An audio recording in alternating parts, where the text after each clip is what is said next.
Ça fait 5 jours que tout le monde participe à des réunions dans tous les sens, dans tous les coins, tous les pays, sur différents sujets dans le cadre des négociations internationales sur le climat. Le but, c'est d'arriver à un accord à Copenhague à la fin de ces négociations-là.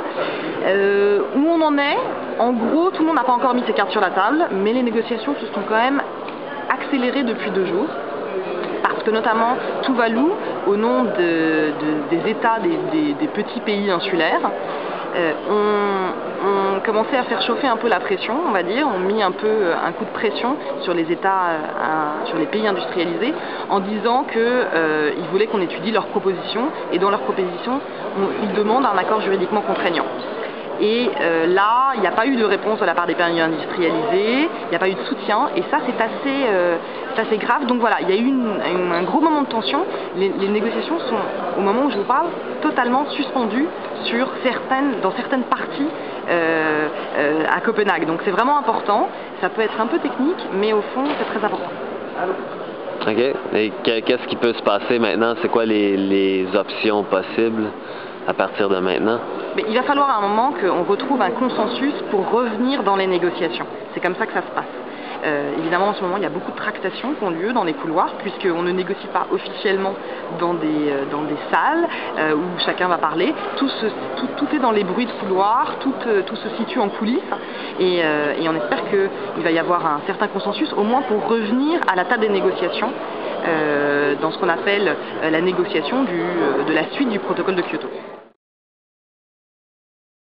Voilà, donc sur toutes ces questions-là, finalement, à 5 jours de négociations, on n'a pas vu les choses bouger diamétralement par rapport à avant. Qu'est-ce qui est notable? Peut-être que les choses se sont finalement confirmées dans le mauvais sens pour le Canada, parce que on a des déclarations du ministre Prentice selon lesquelles et du chef de la délégation canadienne, selon lesquels le Canada ne va pas augmenter ses cibles de réduction d'émissions de gaz à effet de serre pendant Copenhague. Et est-ce qu'il y a de l'espoir pour faire changer la position du Canada, pour qu'il devienne plus un joueur partie prenante dans les négociations? Le Canada dit toujours, enfin la réponse du Canada pour dire qu'il ne peut pas faire mieux, c'est que les États-Unis, que la politique canadienne en matière de changement climatique doit s'aligner sur la politique américaine pour des raisons notamment de commerce ce qui fait qu'aujourd'hui on sait que la position américaine elle peut bouger parce que il y a l'agence de protection de l'environnement américaine qui a dit que les États-Unis pouvaient légiférer sur les réductions d'émissions de gaz à effet de serre. Donc le président Obama pourrait bouger, ce qui fait qu'on doit espérer que le Canada, si le président Obama, puisse bouger.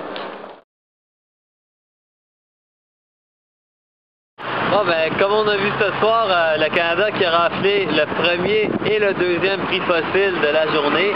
C'est pas gagné d'avance pour que le Canada s'implique réellement dans les discussions, comme Virginie disait tantôt. Il y a encore beaucoup de chemin à faire et avec les négociations encore suspendues, on peut juste espérer un regain de bonne volonté de la part des délégations canadiennes et en fait toutes les autres pour faire avancer le truc. On a quand même confiance que ça va se passer, mais il faut continuer le travail, continuer à influencer les positions puis espérer que ça change. Et c'est tout ce qu'on peut vous dire ce soir de Copenhague.